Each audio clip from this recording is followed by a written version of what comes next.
Luzon, Visayas, Mindanao at buong mundo. Ngayon ay Huwebes, January 23, 2025. Ako si Barbie Mulak at ito ang Balitang A to Z. Si DPWH ang nag-check if pwede, pero dapat talaga hindi yan masasakop yung kalye. Exclusive! Barangay Hall sa Santa Mesa sa Maynila. Nag-trending! Itinatayo kasing gusali, sinakop ang kalsada.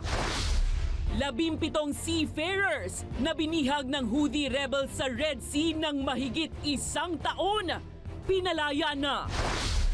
Sa palengke watch, presyo ng kamatis kada kilo, bumaba na. No comment lang ako, sir. Suspect sa rent tangay modus, nasa kote sa operasyon ng PNP Highway Patrol Group. Pero kotse, nawawala pa rin. At sa showbiz, iconic singing champions Eric Santos, Sara Geronimo at Rachel Ann Go nag-celebrate ng 22 years of friendship. Magandang gabi, pambungad sa ating newscast. Pinutakte ng ilang netizens ang isang online post kaugnay sa kakaibang barangay hall na itinatayo sa Maynila. Ang siste kasi, tila balakid ang naturang gusali dahil lagpas ito hanggang sa kalsada. Nakausap ng Balitang A to Z ang barangay captain sa lugar na nagpaliwanag kung bakit nagkaganito ang disenyo ng gusali at kung ano ang gagawin ngayon. May Balitang A to Z exclusive, si Ace Cruz. Umani ng samot-saring reaksyon ang online post na ito kung saan kita ang tinatayong gusali na hindi lang sinakop ang sidewalk, lumagpas pa sa kalsada. Ang caption tuloy, uwian na, may nanalo na. Sa Santa Mesa, Maynila naharap ng A to Z News team ang gusaling ito na atin na pag-alamang magsisilbing temporary barangay hall. Ayon sa barangay captain, ayaw ilantad ang kanyang pagkakakilanlan. So kailangan meron pong temporary na kung saan natin papupuntahin ng mga constituent natin. Mahalaga po sa akin ng constituent ko, ayoko po nahihirapan. Nakaschedule kasing gibain ang kasalukuyang barangay hall na gagawing multipurpose hall. Pero dahil sa nagtrending na post ayon sa kapitana, kanya nang pinasimulang gibain ang itinatayong gusali. Maghahanap po ako sa mga katabing barangay na temporary na magiging tanggapan ng mga constituent namin para humingi or dumulong ng mga tulong sa amin. Kasi hindi naman po pwedeng punta ka dito, punta ka doon. Ayon kay Manila Public Information Office spokesperson Attorney Princess Abante, bawal ang pagtatayo ng anumang gusali sa sidewalk o bangketa. Pero aminado silang may ilang lugar na limitado talaga ang espasyo. Purely residential yung area. So, nagiging problema talaga, even in other barangays, na wala silang lugar para sa barangay hall, whether temporary or permanent, para mapaglagyan. Sisilipin anya kung may permit ba sa City Engineering Office para sakupin ang sidewalk sa pagtatayo ng naturang temporary barangay hall sa Santa Mesa. From my understanding, may si DPWH ang nag-check if pwede, pero dapat talaga hindi yan masasakop yung kalye. Samantala, humingi naman ng dispensa ang kapitana pero aminadong naapektuhan sa ilang pambaba sa kanya. Sabi ko, magpasensya na, wag niyong basahin yung mga messages na yan. So tapusin natin to, patatanggal ko yan, tapos. Kaugnay nito, nakipag-usap ng ilang kinatawan ng MMDA sa mga opisyal ng naturang barangay kaugnay sa mga sagabal na ito sa lansangan. Para sa Balitang A to Z, Ace Cruz.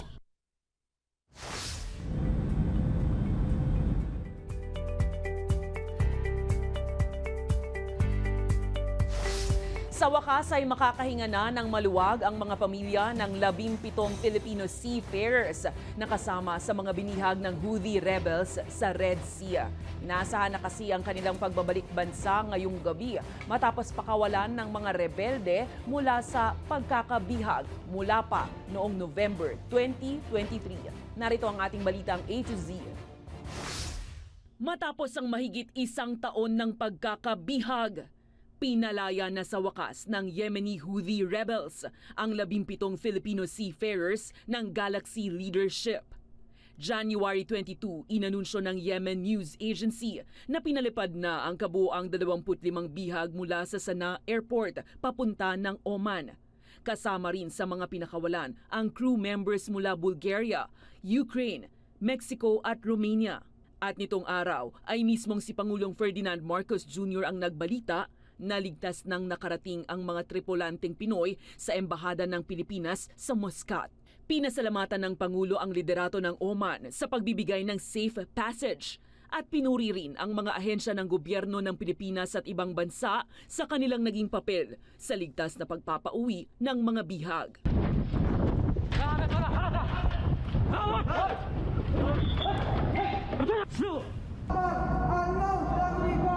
November 2023 nang lumapag sakay ng helicopter ang Houthis para kunin ang kontrol sa Israel-owned cargo vessel na naglalayag noon sa Red Sea. Ito'y bilang suporta umano ng Houthis sa grupong Hamas sa kasagsagan ng Gaza War. Pero salamat sa tigil putukan sa Gaza na napagkasunduan ng Israel at Hamas, pinakawalan na rin ng Houthis ang mga bihag sa Galaxy leadership.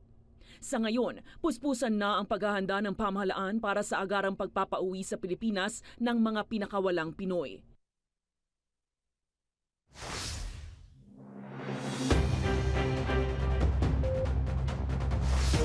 May go signal na para makapagsinigang at ginisang ang palaya sa kamatis muli dahil ayon sa huling tala ng bantay presyo ng NCR, bumaba na ang presyo ng kamatis. Gayunpaman, umaaray pa rin ang ilang mamimili dahil naman sa kabila ng pagpapatupad ng Department of Agriculture ng maximum suggested retail price sa mga premium imported rice, ay mabigat pa rin daw ito sa kanilang mga bulsa. May balitang A to Z si Naomi Almohano.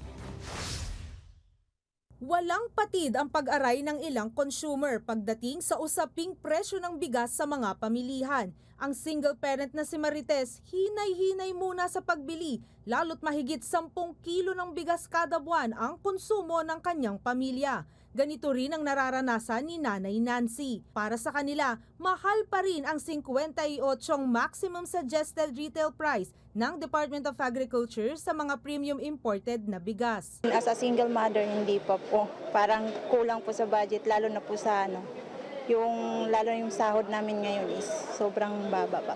Mahal pa rin yun. Lalo sa katulad mo yung walang permanent na trabaho, tapos bibili kang ganun. Hindi naman bigas lang yung kakainin mo pag sinain mo. Kailangan may ulam. Pero ayon sa grupong Samahang Industriya ng Agrikultura o SINAG, hindi kailangan mangamba ng publiko. 10 days time, may adjustment na naman yan.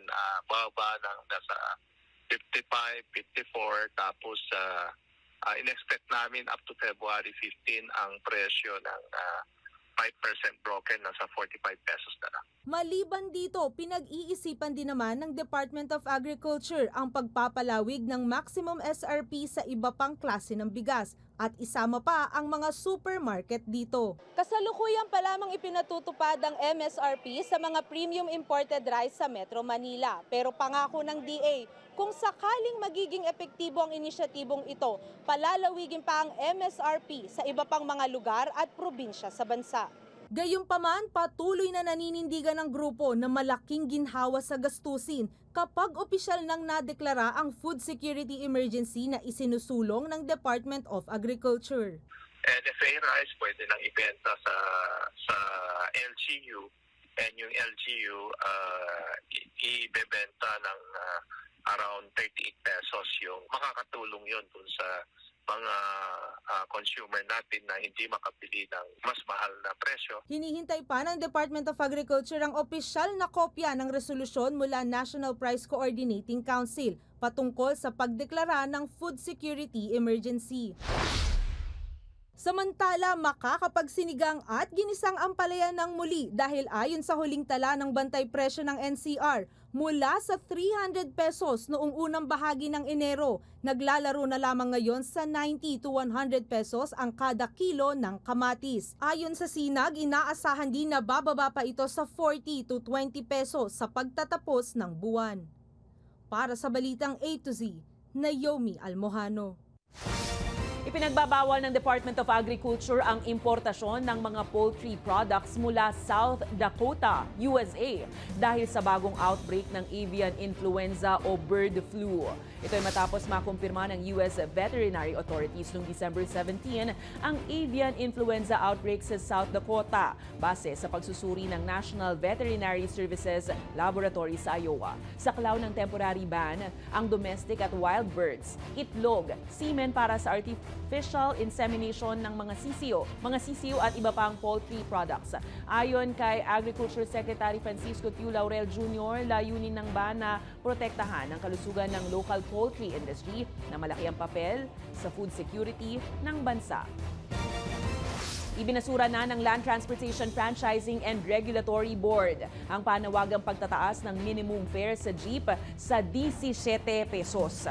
Ayon sa LTFRB, masyadong mataas ang hiling ng grupong piston na ipinetosyon nila noong 2023 kung kailan umaabot sa 70 pesos per liter ang diesel. Gayunpaman, ayon sa ahensya, pinag-aaralan ng posibleng pagtataas ng pasahe mula sa kasalukuyang 13 pesos. Biyernes, nakatakdang magpulong ang ahensya at transport groups kasunod na rin ng halos 3 pisong kada litrong taas presyo sa diesel nitong Martes.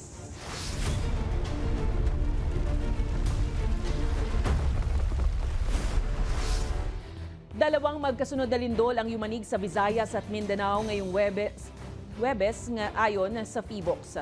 Sa Southern Leyte, malalaking tipak ng bato ang bumagsak mula sa bundok sa kalsada ng Barangay Tabugon sa bayan ng Liloan matapos yanigin ng 5.8 magnitude na lindol ang lalawigan pasado alas 7 ng umaga. Sa post ng netizens online, kitang nabiyak rin ng ilang bahagi ng kalsada sa lugar. Ayon sa PHIVOLCS, tectonic ang origin ng lindol na may lalim na 10 kilometro.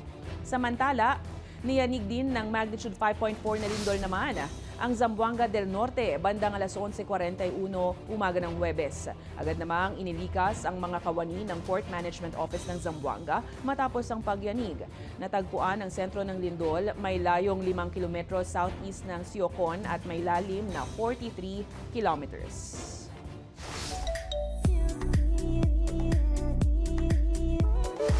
Binati ng celebrity mom na si Pauline Luna ang kanilang anak ni Bossing Vic na si Pia Marceline o Mochi para sa kanyang unang kaarawan. Proud na pinlex ni Poleng ang cute na larawan ni Mochi kasama ang family na may kalakip na sweet message ng pagbati. Nagpapasalamat si Pauline sa Diyos dahil anya blessing sa kanila si Mochi. Matatandaang isinilang ni Pauline ang kanilang second baby ni Vic Soto na si Mochi noong January 23, 2024. Happy birthday, Mochi! Susunod, suspect sa rent tangay modus na sakote sa operasyon ng PNP HPG. At pangalan ni Senator Bong Revilla. Bakit nga ba nasa unahan ng balota sa listahan ng mga kakandidato sa Senado? COMELEC may paliwanag. Abangan ang kumpletong ulat sa pagbabalik ng Balita A to Z.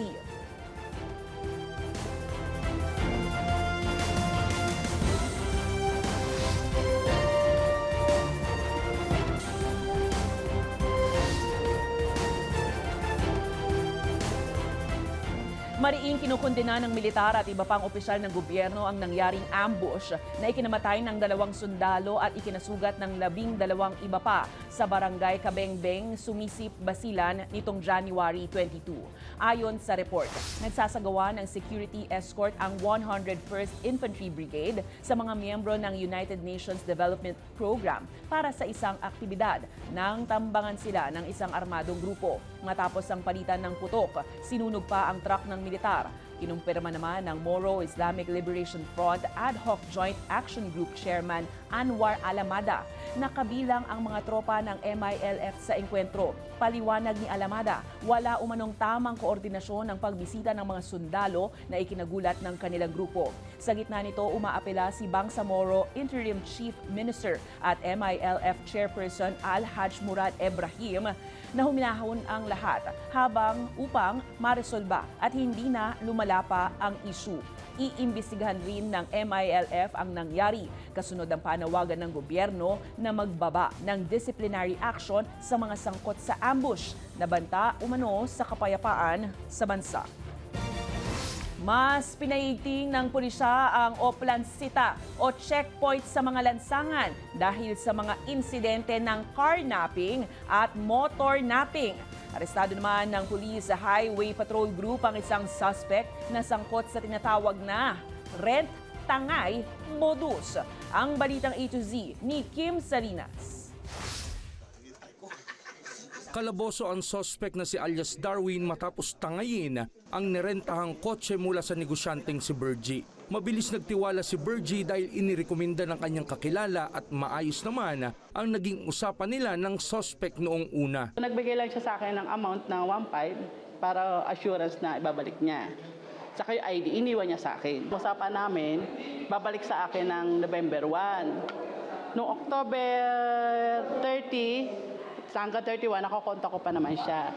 Pagdating ng November 1, hindi ko na siya makontak. May pagdududa na si Bergie dahil imbis na alas 7 ng umaga kinuha ang sasakyan, bigla na lang sumulpot si alias Darwin sa kanilang tahanan ng alas 2 ng madaling araw. Natuloy pa rin ang transaksyon at dito na tuluyang natangay ang sasakyan. Doon na dumulog si Bergie sa mga otoridad. Tinitignan po natin na baka po na chap-chap na nga po ito pong sasakyan pong na mga nabanggit po natin. But again, our investigators ay hindi po nagpapahinga na talagang ma-recover po ito pong pagkakakuha at pagkakatangay nito pong mga kotse po nito ni alias Darwin. Umabot ng 3 buwan bago nahuli ng PNP Highway Patrol Group ang suspect at wala na siyang nagawa nang damputin siya sa isang mall.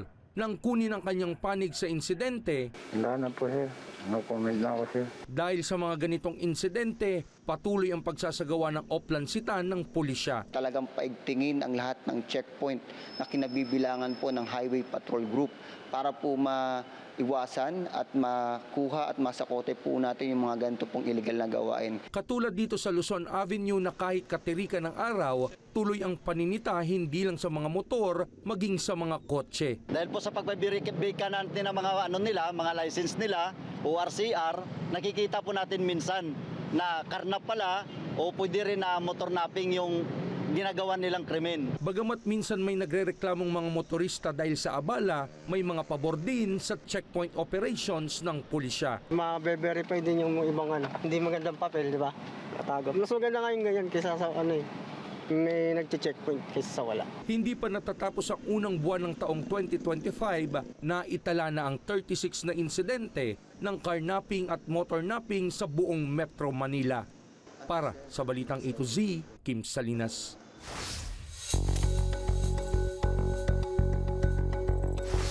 Nananawagan si Kabataan Party List Representative Raul Manuel ng ganap na transparency sa budget meetings ng Bicameral Conference Committee. Ito'y matapos ang mga tanong hinggil sa pondo ng pamahalaan na inaprobuhan ng Joint Congressional Panel noong Disyembre. Binigyan diin ni Manuel na dapat may managot sa pagpuno ng umano'y blankong items sa Bicam report na karamihan ay para sa agrikultura. Bilang unang hakbang, naghain ng Makabayan Coalition ng resolusyon para sa transparent at bukas na Bicam sessions. Kasama rito ang pagla-livestream ng mga talakayan at paglabas ng opisyal na minuto ng mga pulong. Samantala sa Senado, iginigiit ni Senate President Cheese Escudero na hindi tama na mag-akusa na may blank check na ibinigay ang Kongreso dahil anya kasinungalingan ito. On our part, sa Makabayan Coalition, ang first step natin dyan was to file a resolution before the Bicam sessions were held in the past few months. We submitted a resolution calling for the upcoming bicameral sessions to be more transparent.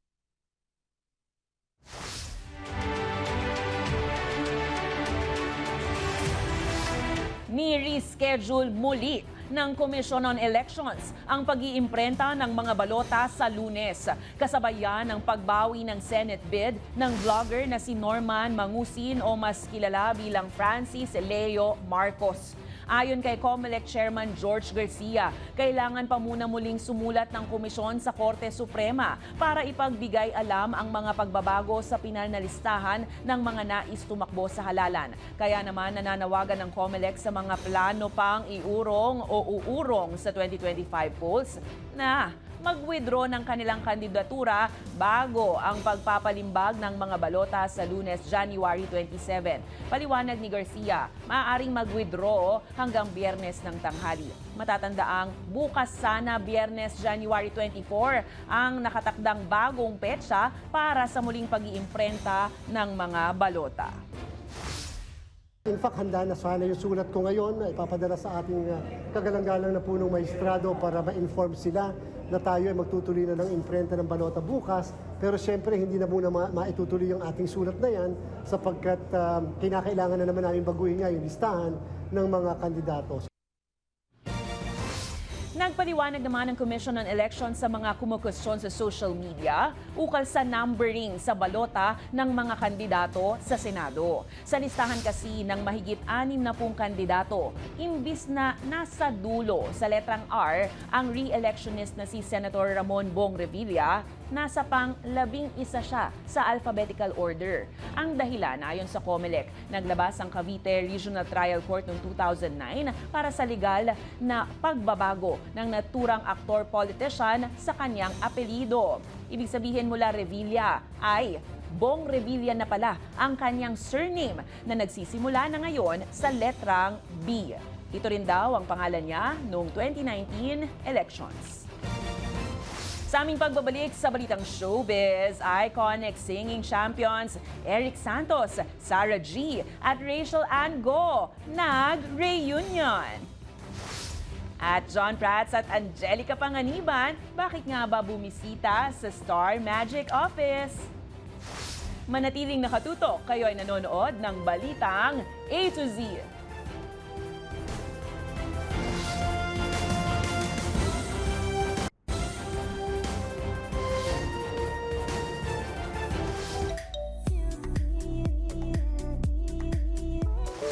Happy ang get-together ng singing champions na sina Eric Santos, Sarah Geronimo at Rachel Ann Go sa selebrasyon ng kanilang 22 years of friendship. At John Prats at Angelica Panganiban bumisita sa Star Magic Office. Ang chika sa Balitang A to Z Showbiz ni Lane Garcia. The Originals! Muling nagkita-kita ang iconic singing champions na sina Eric Santos, Philippines pop princess Sarah Geronimo at Rachel Ann Go. Ito'y para i-celebrate ang kanilang 22 years of friendship. Yes! 22! Sa Instagram, ibinahagi ni Eric Santos ang ilang snaps ng happy moments nilang magkakaibigan over dinner na ayon kay Eric ay finally natuloy rin. Enjoy na enjoy ang tatlo sa kanilang bonding at wala nga raw pinag-usapan tungkol sa trabaho. More on about life, love at body aches dahil tumatanda na, ngunit ang friendship stay for life. Bukod kina Eric, Sarah G at Rachel Ann, present rin sa kanilang get-together ang mister ni Sarah na si Matteo Guidicelli, asawa ni Rachel Ann na si Martin Spice at kapatid ni Eric na si Hadia.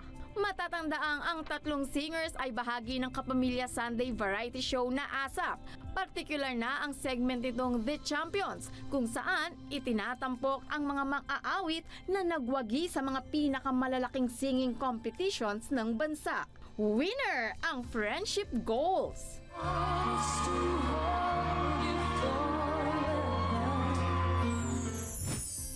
Samantala, ang Ge and Prati is in the house. Bumisita ang showbiz icons na sina Angelica Panganiban at John Pratt sa opisina ng Star Magic nitong Miyerkules, January 22. Sa social media page ng Star Magic, tila reunited sina Angelica at John kasama si Direk Lauren. 1992 nang magsimula ang karir nila Angge at John sa Star Magic at napanood sa iba't ibang show ng Kapamilya Network gaya ng Banana Sunday at Bert. Para sa Balitang A to Z Showbiz, Lane Garcia. Kung kayo ay may kwentong kakaiba, mga kwento ng pag-ibig o storya ng inspirasyon at pag-asa, maaari nyo itong ibahagi. Sumali sa ating Facebook group na Balitang A to Z. Panoorin ng replay ng ating programa at sundan ang ating social media pages. Hanapin ng Balitang A to Z. Ang ating quote of the night ay mula sa TV host at producer na si Oprah Winfrey. Ang sabi niya, tanging ang katotohanan lang ang magsisilbing sandata laban sa korupsyon. At yan ang mga balita at impormasyon, mga kwentong may dalang inspirasyon na tinutukan ng Balitang A to Z. Ako si Barbie Mulak, maging maalam, makialam. Magandang gabi sa iyo, Pilipinas!